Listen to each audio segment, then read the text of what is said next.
We're going live in 3, 2, 1. Here we go. All right. Are you excited? Yes. I'm super glad that you're able to make it out here because I know it was a pretty big, especially like UCI is huge. So like I know you had your trouble running around campus trying to get over here because it's a nice little small little place. But yeah, I'm really glad that you made it out here, and I'm really excited because I think this podcast is going to be fun but also very informative, and we're going to be talking about a pretty big topic, which is mental health. Yes. And depression and all that kind of stuff. So before we get into it, if you want to introduce yourself to everybody. Oh, well, my name is Melanie Gonzalez. I am a marriage and family therapist licensed in this beautiful state of California. And I am also in a doctorate program here in Irvine at Lyon International University. And there, through my doctoral program, I supervise master's level students who are training to be therapists. And I also teach master's classes right now. So I'm doing a lot with my life. And I also have a private practice that I own, and I work 2 days out of the week at here in Irvine too. Here, right? Yeah. Here in Irvine. Perfect. Awesome. So, everyone can kind of see is you're very educated, and you've been through a lot of school. Yes. But everyone kind of has a focus, and you kind of touched on that. So you do specifically, or like you focus on. So my degree, my master's is in marriage and family therapy. It's also what I'm getting my doctorate in. But even within marriage and family therapy, we actually have even more like niches that we have. So marriage and family therapy just in general is different than like social work. It's different than psychiatry. We really come from a systemic perspective on things. Okay. So when somebody's coming in with an issue that they're having, we're usually thinking about it systemically. Like how is that one person and everybody in their either family system, relational system, may be causing that problem possibly, or even just like making that situation or issue worse. Like spheres of like influence, like who has like. So like an example is children. Okay. A lot of parents take their kids to therapy, but it's generally not the kids that are the issue. Like they're acting out behaviorally, but children don't just act out behaviorally for no reason. It's usually because something in the family system, it may be off. Maybe mom's not as able to be as attentive for whatever reason, so the kid's acting out for attention. So, but we're always looking, when we have the kid in front of us, MFT specifically, marriage and family therapist, we're thinking, okay, like what's in this kid's system that may be having them act out this way? And it could be school, maybe thinking about maybe things at school, it might be thinking about family, extended family, peers. So that's how MFTs work. Nice. And then I personally have specialty at Syracuse University, where I got my master's. I got a certificate of advanced study in trauma. So I have additional like coursework and understanding of how to work with people who've experienced trauma. And a lot of people have experienced trauma. Trauma as in, so like examples it can be childhood sexual abuse. It can be rape as an adult, domestic violence. A lot of things can be traumatic for people. It could be just like one-time incidents, really bad car accident, plane, crash, those kinds of things. Trauma it's a wide range of, war, of course, veterans and things like that. So I also have specialized training to work with the transgender population, which I love working with that population. So that's perfect. Yeah. That's awesome. Oh, that's like a wide range of like, you must be like, because we talked a little bit where you said you've been doing this for about, you said. I'm going on year 7. Year 7. Of working with clients. So you must have like a good amount of like experience and stories of like people you've worked with and all that kind of stuff. I've worked with all age groups. I actually, when I first started, I did my internship at a nursing home. So I worked with people in the nursing homes. I've worked with the geriatric population, and I also work with kids. So from 5 to like 95, I've worked with everybody in between. Awesome. Yeah. Oh, okay. Now I'm like more excited. I'm like, all right, we're talking to a real professional, guys. So my first kind of question is, so I did a little bit of research to kind of preparing. Like one thing I wanted was to learn from you, right? Ask you questions specifically that I think anyone else would have, like some questions or like topics that people would want to listen to, or like get to know, like get an expert's like opinion on it. Mm-hmm. And I was wondering like what you do specifically, or what's your kind of approach to, or what were you taught in school? Like, Okay, there's a few different things in that, and I the general population doesn't really know this, and even people who've been in therapy may not have had this conversation with their therapist. But therapists generally work from a theory. Okay. We get taught different systems theories in school, and a therapist is usually looking at the case from usually a theory. And my theory is attachment-based theory and cognitive behavioral therapy. I integrate them. So I'm an integrative therapist. I like to integrate different theories because not every person's the same, and not everything's going to work for each person. But generally, I come from that, which means that for attachment-based, for sure, I'm looking at the person in front of me and I'm thinking about, like, what were their relationships with their caregivers, like their core bonds and, like, those people in their life, and how has that maybe impacted how they're acting out now and their relationships now. So I do talk therapy, but depending on the age, I incorporate other things. Like I might incorporate art therapy, or with kids, definitely play therapy. So we're usually playing, and through that play, different kinds of, we might be touching on different things. So definitely for children, I usually am teaching about emotional expression. Okay. So like one example is I have Jenga, the game Jenga, but I change it so that I write an emotion on each block. Okay. So every time we pull one of the blocks, like it'll have an emotion, and they have to say a time they felt that way. Wow, that's interesting. So it's teaching them what the emotion is, because a lot of times they don't know what it is anyways, but that's the whole point of it. And then for them to learn how to express it in a time they felt that way. So, but I even do that with couples, and I tell them a time that they felt that way in their relationship. And that's always fun. Wow. So it doesn't matter if they're young or old. Everybody likes games, and you learn through them, and especially when you can tweak them to be more about like emotions based. Like there's a lot can come from that, especially for couples who never maybe talk about a time when they feel scared between each other, with the relation with each other. Like that can develop a deep conversation that's very therapeutic. Wow. So kind of to like touch on that. So you said that talking about emotion, and also like you said that some children don't know what that specific emotion is because they've never really talked about it, or like I was wondering if like what's the oldest like does it like go all the way to like 30 or like 18 where like there's a certain emotion that someone's never really talked about like ever in their life, where like they've never brought up like a certain like, or you pull the Jenga block and it's a certain like emotion that you have to talk about, and they don't know how to communicate it because they've never really were put in that situation of like having to talk about that. Somebody can be as old as like 95 and never had talked about a particular emotion. Really? Generally, I find men struggle a little more, and that definitely has to do with how society treats or like shapes men into thinking that emotional expression is somehow demasculating in some way, right? Which is totally not true. Men feel the same things that women feel. They're just not allowed to express it or show it in our society. But because of that process, they actually learn to disconnect from how they're feeling. And in that process of never learning to identify, then they struggle to verbalize it later on. They don't even know what they're feeling, probably.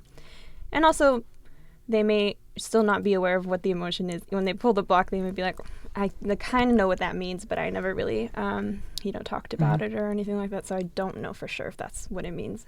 Can you kind of give us like a list of emotions that like would be on the Jenga block? So anxiety is one, fear, sadness, happy. We always include the good ones too, because those are not good. There's no good or bad emotion. They're all just emotions. Inside Out taught me that. Yeah. Inside Out's a good one, actually. It's a huge thing in the therapy world.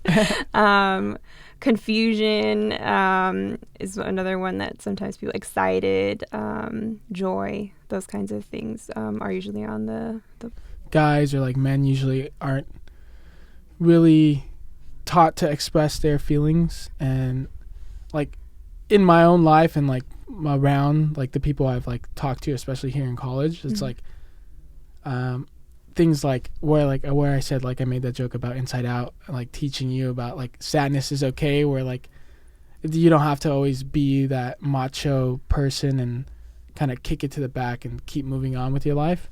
I feel like that, or if like something traumatic happens, like even now, where like I live with a bunch of guys at my house. It's like 6 of us and all that kind of stuff.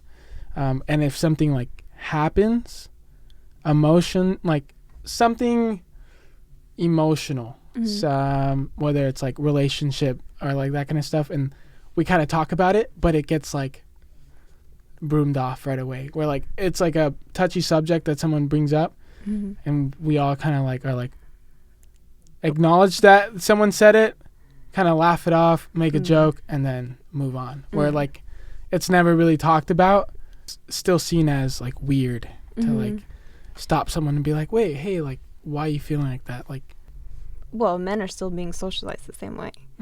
I think there is currently like more awareness for sure on that subject, and but the issue is like the dominant culture for sure is still not at that place, especially because of like war culture and things like that. And especially right now with what's going on politically, any kind of weakness, which is what men are told emotional expression is, weakness, and it's because they associate it with like a female quality, which is I can get into that, but I'm not going to go there today. But basically, it's a negative quality amongst men. So, and then also, again, because of the demasculating, then it goes into somehow homosexuality. Like if 2 men are too emotionally close, then the other person then suddenly feels weird. Like it's the relationship changing and becoming like too much for me to handle, essentially, and going into more of an intimate relationship, which is also not true. Because obviously 2 men can have a very like solid relationship, especially emotionally, and it not be any of those things, and you not losing any of your masculinity. But the issue is that this gets into the way of men and their relationships with people. Definitely with friends. Like men have a lot of the times very superficial relationships with other men, and you maintain that by kind of what your example was. Like you acknowledge it, but then everybody feels awkward and then doesn't know what to say. Yes. Then not knowing what to say is because you don't have practice, essentially. And that's so it's a practice. You can practice. Yes. So that's what you're saying. So much practice. That's interesting. Girls get taught to talk like that basically when they're little.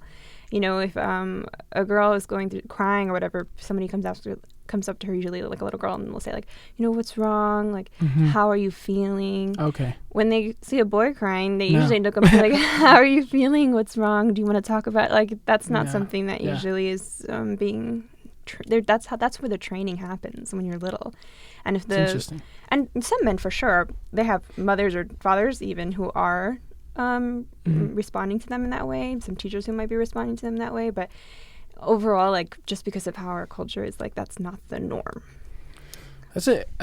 I've never heard that before, where it's like you can practice. Oh yes, that's what therapy is. I get couples who come in, or individuals who may be having trouble again in their relationships, especially men relating to women or connecting with their partner, or partners who are saying they're having trouble. The couples who come in, it's a majority of women complaining that their husbands are not expressive, communicating, or emotionally available. Okay. Yes, and so what we do is we essentially practice. We teach. Talking. Well, it's more than that, but it's practicing. Actually, the majority, the first thing we start with is awareness. Like, for me, with a lot of the male clients in the couples, it's like they don't even know how they're feeling, and so they can't even express it. So we start with just like identifying like what are the emotions, like what are you feeling, and then like these are ways that you can express it. But it's through practice with me in the room sometimes, because sometimes couples get like nervous about doing it on their own. They like want a therapist there to like make sure it's going to go all right, help facilitate the conversation. But after a while, they get comfortable, and then they can do it at home, and eventually they hopefully stop coming to therapy. Wow. That's interesting. That's a lot right there. Yeah. That's awesome. What do you see, like, the trend? Is it more, like, do you see a lot more, and, like, there's more clients coming in that, like, are, quote-unquote, depressed? Or is it the same, it's just being talked about a lot more? It's a little bit of both. So, obviously, with social media, well, there's, like, a lot of components, but with social media, more people are able to express that they're feeling that way. So that definitely, for sure. But the culture in the youth the youth right now is very disconnecting, actually. Okay. Because of social media and because of just technology. They're not really interacting face-to-face as much as previous generations. So they're actually losing core skills about communication and like connecting, and they're losing the intimate connection with a relation that actually make us feel good. Like we need to have people we talk to like in person and connect with in order to feel seen and heard, right? Okay. And supported, but definitely seen and heard is like the biggest thing. If we are not interacting with people and feeling seen and heard, then we start feeling bad about ourselves or just disconnected from reality, even in a sense, right?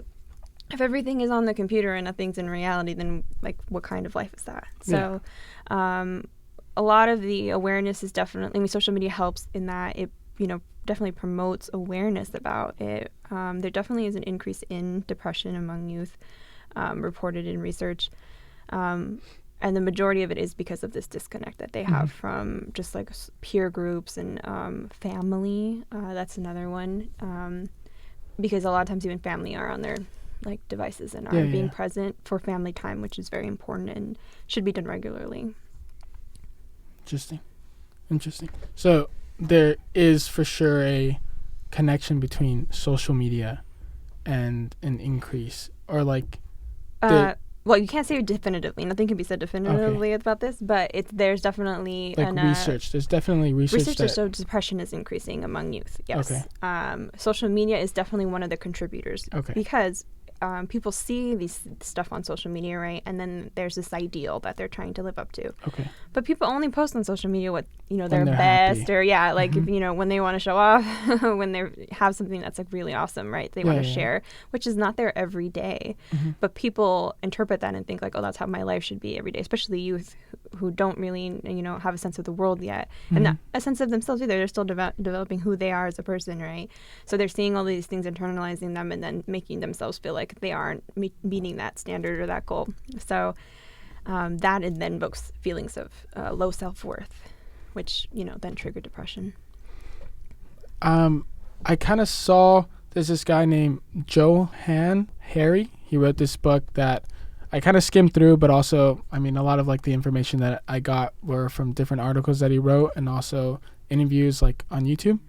And he kind of talked a little bit about psychological needs, and you kind of talked about it a little bit right now, where you said this feeling of like where he says that you need to feel like you belong.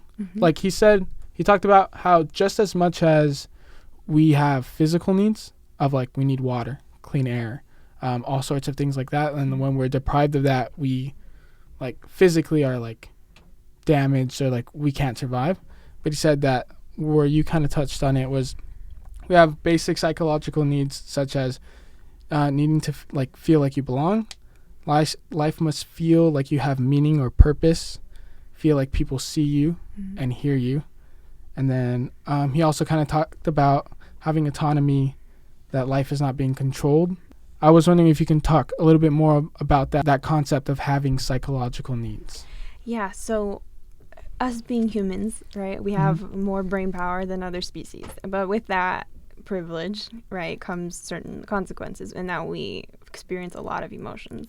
And a lot of these psychological needs suddenly become more prevalent, right? They are so important, though, for us to find meaning. Like meaning, first, that's the most important one, I think, for me personally, when I think about it, like finding meaning in life. People who don't have meaning commit suicide, right? Yeah. So that's a very serious thing. Whenever I assess for a client who may be feeling suicidal, the first things I ask are like, what are the protective factors? Like what keeps you around? Because those things bring meaning to people's lives. But meaning can be all kinds of things. Like mostly pets are actually a huge meaning maker for people, right? Being a pet owner, having a cat or a dog can mean so much to somebody and bring so much meaning. And if that's their only support system, like that's a huge protective factor. But meaning can be big things too. Like, if you have a certain ideal for your life, you want to help people in the world by doing a particular type of job or something like that. Like that brings you meaning. You get meaning from your work. So things like that are very important for people to have and for people to think about. When people lose meaning, that's usually when they feel stuck or lost. And then that can lead to depression or anxiety. similar to some of the other needs that you mentioned, but definitely like being seen and heard are also very important. So that kind of goes into like, since we're like talking about youth, that feeling of having a purpose. I feel like a lot of times in college where we've gotten stuck, and I know me and a lot of peers, like, we are always asked, like earlier you asked me like, oh, what do you want to do? And I'm like stuck, and I'm like, I don't know how to answer that, right? And I feel like a lot of college students have that same, even kids in high school, where they're asked like every time by like adults or like older people, like they get asked like, oh, what do you want to do? Or like, have you chosen a major? Or what do you want to do with that major? And it kind of freaks them out because they stop and they think for a second. They're like, I don't know. Like, I don't know what I want to do. And sometimes that leads to, and I've seen it a lot where like it leads to a sense of like feeling depressed of like, I don't know what I want to do. I was wondering if you have any advice. I think that's a totally common thing. I mean, I definitely even experienced that when I started my I'm a doctor. I mean, like, I knew I was going to get my doctorate, but I didn't know what I want to do with my doctorate. But I think what helps definitely in those is talking to, first of all, other people who are in your profession that you're thinking about going into. That definitely helps. It definitely helped me get like unstuck, having just a conversation with somebody in the field. In the same profession? Yeah. She was a very successful clinician, but I saw what she was doing, and I'm like, wow, I would love to be like that one day. And so having that conversation just one time with her totally got me unstuck. And so sometimes it's, reaching out to other people, but I also think it's leaning into and embracing the fact that you don't know, because in that means that you're open to all opportunities, which you should always be open to opportunities. You shouldn't be stuck feeling like you shouldn't box yourself in, thinking that you only have one way to go, because you have the whole world open to you, and you can always change your mind.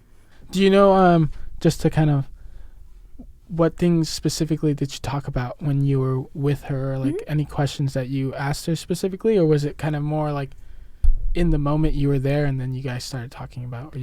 I think the biggest thing was like, I already knew what my goals were. Like, one of my dreams, which is still in the process of happening, is to own a bed and breakfast where I run couples retreats or like transgender retreats or youth retreats, with a horticultural therapy emphasis. So horticultural therapy is nature therapy. Can you like elaborate, since I don't know, I'm guessing they don't know it? Yeah, horticultural therapy is basically incorporating nature in like a mental health therapy. So that can be like from going out on hikes with my clients, or just like bringing in nature into the therapy room, doing different kind of like art, or like assigning clients different tasks to do out in nature. So like, for example, writing a letter, maybe especially for around grief or for closure, and like going to the beach and maybe again like throwing in the mud. Those kinds of things are like more horticultural therapy based. So I'm working on that, actually getting certified in that, and that's going to be like down the road, like next year I'm going to start the program.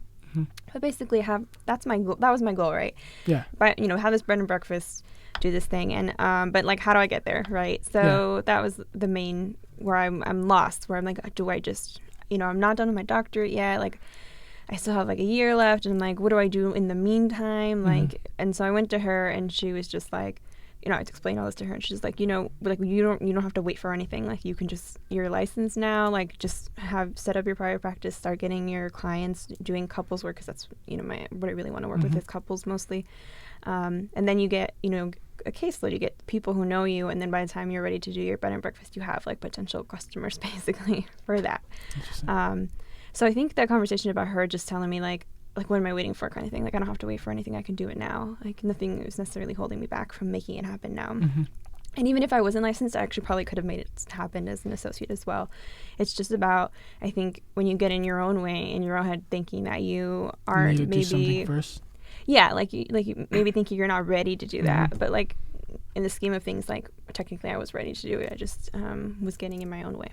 Yeah. Would that be here in Irvine as well? My bed and breakfast? Well, no, I'm thinking it has to be somewhere near where I can have some garden space. I mean, it could potentially be around here, but I'm thinking more like I would love it to be by the ocean. That would be ideal. Or like towards Big Bear, by the nature forest. Nice. Yeah. That'd be awesome. So still planning. That happens a lot too. Where that happened to me kind of recently when I was doing this, where I felt like I needed to like never felt ready. It took me so long. I've been doing this for like a while now, like the radio and all that kind of stuff. And it took me a while to do like the video and put it on YouTube after and all that kind of stuff, because I always felt like I wasn't ready technically, because I needed the new iPhone and I couldn't record yet because I didn't have this and I didn't have that. But then I realized, like, wait a minute, I have everything. I have the studio, I have the phone I have, and like, let's just try it. And then when I like kind of just dove into it, it worked out. People liked it, and I was like, thank goodness. But yeah, I feel like that happens sometimes, where some people are scared to make that leap, or they feel like they're not ready because they don't have certain things, or like they need to accomplish this first before they do this. Yeah. Definitely. But yeah, so yours specifically when you want to do is couples, right? Well, I love working with individuals as well. Yeah. And I like working with kids. That's the thing. Therapists sometimes just like one population, or like to specialize in just one population. But I actually like having diversity, because, you see the same thing and you get tired. Especially couples, they're very draining, especially if they're high crisis or high conflict couples. So I got to balance that out with some kids to have some fun, or, especially I'm really, passionate about working with the LGBT community. And I love working with that population. So I always welcome, clients who need support in that area. But you get whatever comes at you. And in the therapy world, like, they definitely say, like, you don't get something that you're not meant to help. But I don't know if I always believe that, because I feel like sometimes I'm like, this one might be one I got to refer out. Maybe I'm just not at that able to help them, But it's just knowing your own strengths, I think. So in our field, there's a thing called scope of competence. And ethically, we have ethical rules as therapists. And if we feel we get a client that we're not able to sufficiently help because we just don't have the competency level to like help them, then we should be self-aware enough to be able to be like, oh yeah, recognize first of all, like, this is out of my scope, and I'm gonna have to, and then you have a conversation with the client and express that and refer them to somebody who you feel like might be more appropriate for them. And I think that's one of the biggest things that define like a good therapist from a bad therapist, because just like doctors, there's good doctors and bad doctors, same with therapists. But it's the self-awareness piece, like not taking on more than maybe you are ready for, or even if maybe potentially like that client would be one you might be able to help normally, but you have a huge caseload right now and you're having maybe personal issues going on, and you're feeling like, there's a thing called burnout that's huge in our field. If you're like getting to that point where one more client would tip you into that, like, you're being aware of that and being mindful and putting self-care first, because you can't help other people if you're not good first. Yeah. That's interesting. There's this concept in therapy called differentiation. Essentially, therapists want to stay differentiated from their clients' experiences, because yes, otherwise you will fall into burnout. And one of the main issues, if you're starting to take on your client's stuff and take it home, then that's not a good sign. That means that you are close probably to burnout. But essentially, it's not that you're definitely empathetic and able to be there for the client, but that's the whole point. You're able to be there for the client. If your client's crying and you're crying with them, that's usually not good. Because then they're thinking you can't hold the space for them, that you're not able to hear their story. They may feel like they can't say all of this because it'll upset you, kind of thing, right? And so that's not usually appropriate. But not robotic, though. Yeah, I was going to say, although there are times when it actually might be appropriate for you to actually cry or show emotion with the client. And that's just client by client, person by person, therapist by therapist. Definitely, you cannot be robotic. Yeah. You have to be personable, but there are different things related to the therapy world. Like, we don't self-disclose very often, which means we don't talk about our personal lives, because the client's not there to hear about your problems. Problems. They're there for you to hear about them, right? And if you're sharing too many personal things, then that's also that's also a sign you got to probably take a step back. So there's a fine line between being a therapist. It's an interesting job. You're kind of like a secret agent or something, because if you see your client out in public, you can't acknowledge them. Oh, really? Yes, because of confidentiality. So basically, if I saw, like, you were my client, I saw you out, I couldn't say hi to you. And unless I say hi to you? Yes, you could say hi to me, and then I could respond. But I could not say hi to you because I don't know who you're with. I don't know if you're... Like if someone's like... But if you're like with a, Yeah. well, or they'll ask you, who's that? Oh, okay. And then you might have to disclose that you're in therapy. Yeah, and if you're with your boss, like, you may not want your boss to know you're in therapy. Although there should be no stigma around it, but there is. And, you know, work-related things might be, you know, if you're up for a promotion or something and they know you're in therapy or something, they may wonder, like, is this stress too much for him or something, you know? Different things. Yeah. But, yeah, so we kind of hold secrets for people and then pretend like we don't know them when we're out in the streets. Have you ever ran into someone? Oh, yeah. Oh, wow. It's not that awkward, but it sometimes do it's they just make a it little awkward? No, definitely not. I haven't had any situation like that. I'm really excited to learn also. Like, like one of the main reasons I was so like, okay, yeah, like bring her on. Like when your cousin, my brother's girlfriend Amanda, told me about that you were interested in coming, I was like, oh yeah, like that'd be super cool because this is a topic that I wanted to talk about and also learn. I like to work with couples, the trans community, LGBT community. I actually like working a lot with young adults because I feel like they're more, you guys. Technically, I'm already getting out of the young adult section. But I like young adults because like they're just at the peak of their time, and that's usually when they're like, what I love about that population specifically is they're more open, first of all, to hearing advice. Because when you get older and you just get stuck in the mindset and it's just like, I could give you all the advice, but they don't follow through. But younger adults, they haven't been as jaded yet, and they're more open to like actually following through with things. I feel like they're much more motivated clients. But the thing is, like, they hear what I have to say, they do it, and they get change. And so I also feel the most helpful with that population because they're like able to produce, like, therapists don't make the change happen. The client makes the change happen. So when you come to therapy, you're going to be better be ready to do some work because you're the one who's going to make your life change. I can't make that happen for you. But what I can do is give you a wider mindset and give you other options, other ideas that could potentially help you if you follow through and make those changes. But those are things you're going to have to do for yourself. So I think people come into therapy, especially older populations, expecting like the therapist is just going to like to do everything, you know, make it happen. And it's like, that's not my job. Yeah. Interesting. All right, then. So, big topic, like I said. Relationships and breakups. Yes. In high school and college is what we're going to be talking about. How does the relationship between their parents affect relationships in the future? That like we would be here all night if I had to explain that. Or just the simplified version. In like 2 paragraphs or like whatever you think. Okay, basically, your parents or your core caregivers are your example of what a relationship is. So if it was a negative relationship, you may have interpreted, yes, it's a negative relationship, but that's your only example. So you struggle to know how to have healthy relationships if you never educate yourself on like what healthy relationships are, what they entail, what they look like, what it takes to have a healthy relationship. So you may have some characteristics that you actually didn't like, that your parents had, that you recognized you didn't like, but they may actually come out in your other relationships just because that's all you know. Does that kind of make sense? Yeah, that makes sense. Okay. So it's like not so much mirrored, but like that's the only thing you know, and you don't know anything else. Yes. Okay. And so that's the only way you know how to handle those kinds of situations. Oh, basically. okay. Does that kind of make sense? Now I understand. So like conflict resolution is learned from that. Okay. But you bring in yours, and then your partner brings in theirs.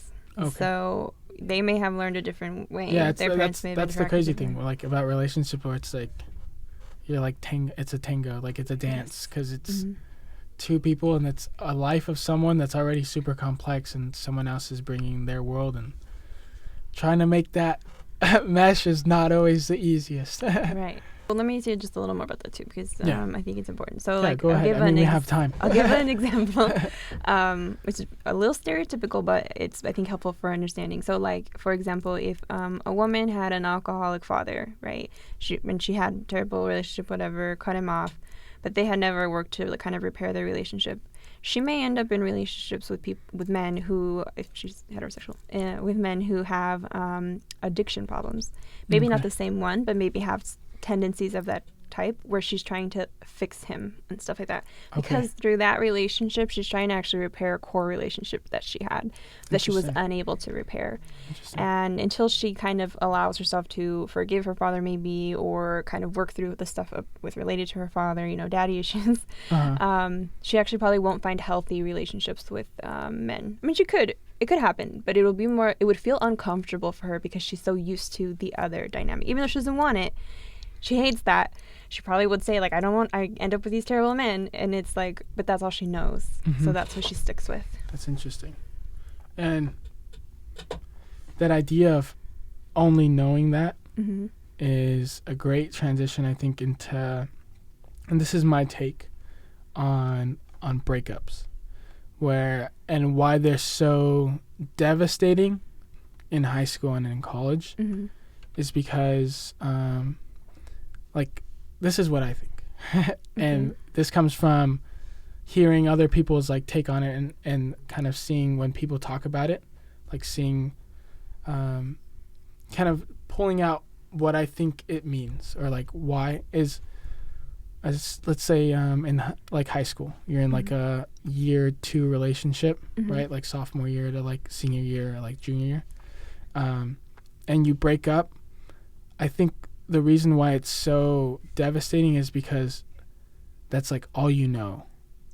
In the sense of like, it doesn't, like, when it's over, it's like, I'm not going to find anyone else after that. Or like there's this sense of like, yeah, like you don't know anything else, like nothing else like compared, or like that feeling of quote unquote like love that was lost, that you were attached to and everything, like so impactful. Yeah. Was like 2 things I want to say on that. So for sure, that's definitely a factor. Another thing is you're having a lot of emotions at that time in general. Your emotions are high, and because of all your, you know, hormonal stuff, you're feeling them at a higher intensity than you are in later life. So that combination is kind of, you know, can really knock somebody down when a breakup does happen. And then if they don't have any other experiences, then yes, like, and they don't. This is the second thing. There's this thing, especially around dating, most people have called scarcity thinking, where they think that there isn't that many fish out there. But there are plenty of fish in the sea. Plenty of people out there who are what you're looking for. But the thought is like that there isn't that many. And people get stuck in that mindset and like feel like they have to settle for what's in front of them because they don't think they'll find anything better or anything that more of like maybe what they're actually looking for. And that holds a lot of people back. And in high school, you don't know that many people yet. You know, college, you're starting to get a little, you know, get to know a lot more people. But definitely in high school, you only know who's in your, you know, school, and usually neighbors. Like that's about it. So that's very prevalent during that time. Sometimes you see like in a lot of like relationships where those 2 people start to hang out every single day, all the time. They become like super attached in social life and like everything else. And what I think happens is when you lose that person, or you lose that, if you don't have a strong social life, or you don't have friends to go to, or you don't have a family that like like loves you, if you don't have, what I think it is, like if you don't have like a tree trunk of like people that love you, or like people that you know care about you, when that breakup happens and you get low and you go into that negative like mentality, since you don't have that, it's easy to get knocked down, and it's easy to just drop into this like, but when you have that family, friends, people to talk to you, it's like you get pushed, but you can rely on that, or you can go to them to talk. And I was wondering if you can talk about that, but also the importance of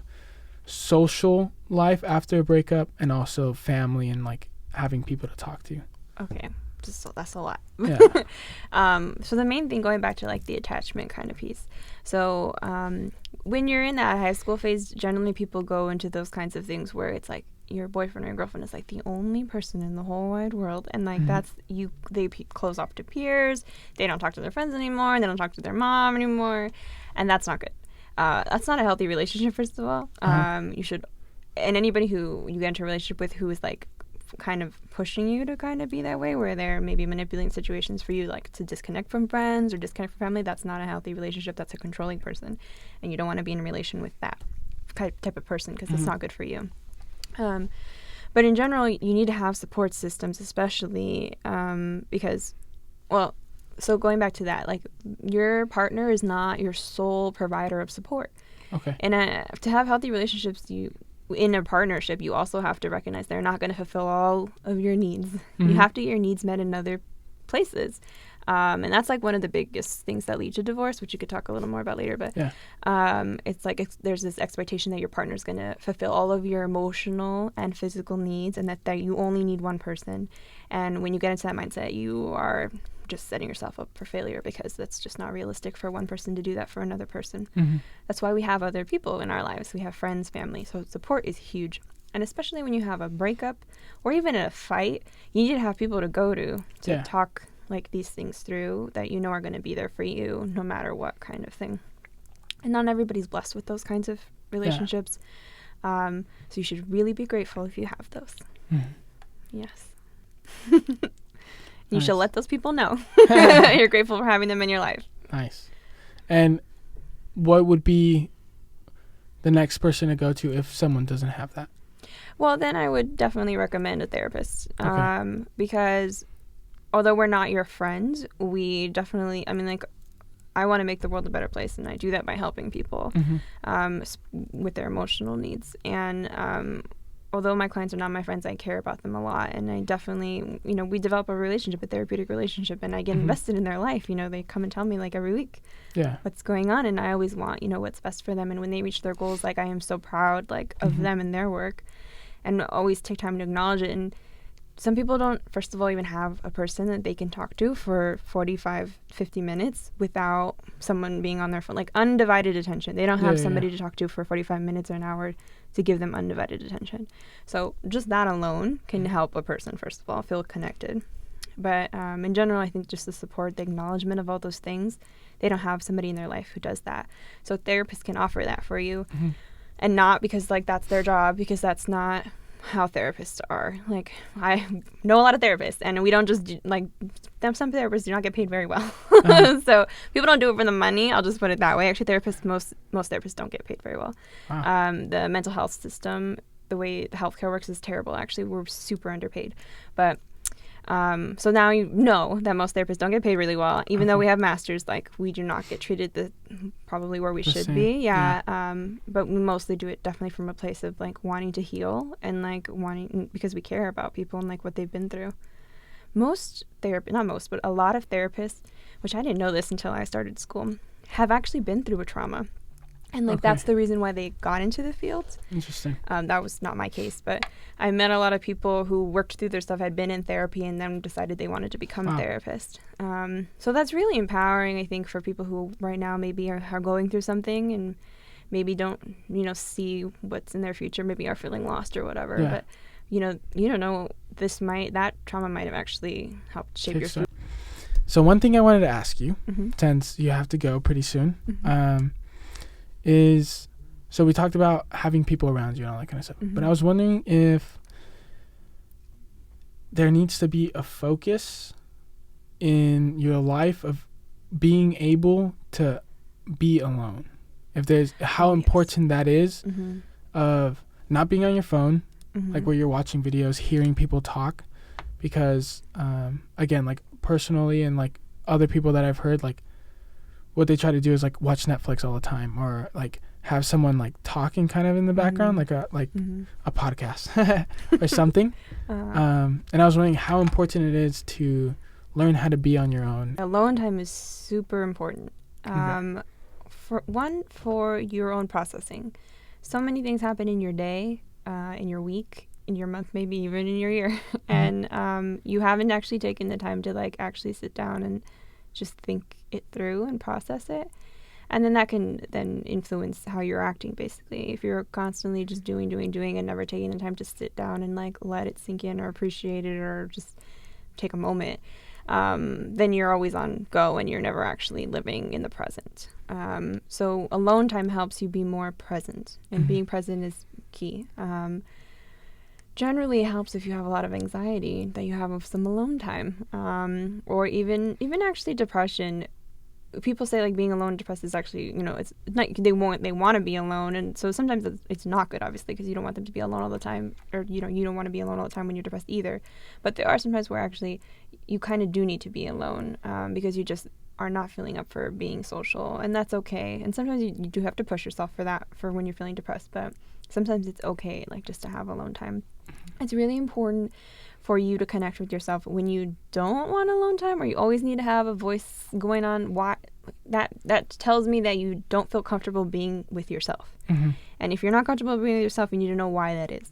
Like, what about that is throws you off or makes you feel uncomfortable? Because you should definitely be comfortable with yourself. Yeah.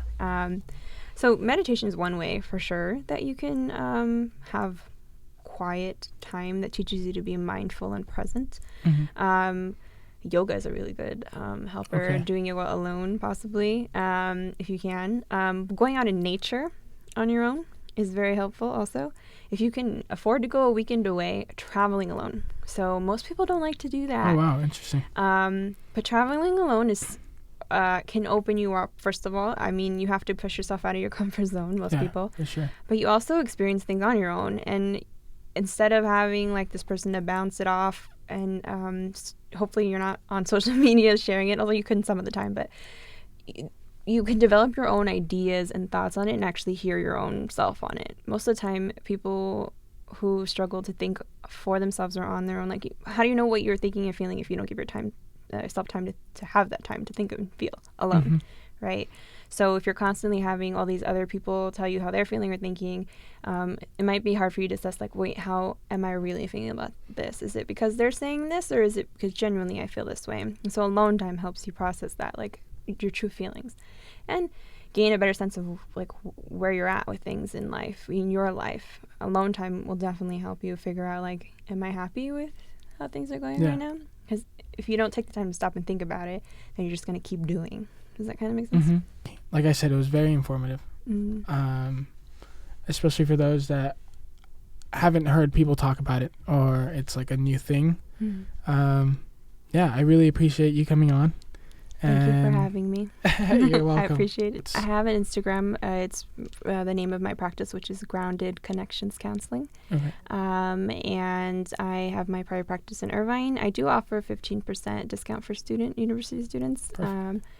To help try to get them more affordable care. And yeah, so I'm taking new clients if anyone's interested. I love working with And it's here in Irvine? Yes. Near UCI, or where? It's pretty close. It's by the airport. So. Oh, right here. John Wynn? Mm-hmm. Yeah. Awesome. Perfect. Yeah. 34 Executive Park, Irvine, Nice. California. I think we're good. All right. Yeah, thank you so much for coming. Thank you. Thank you.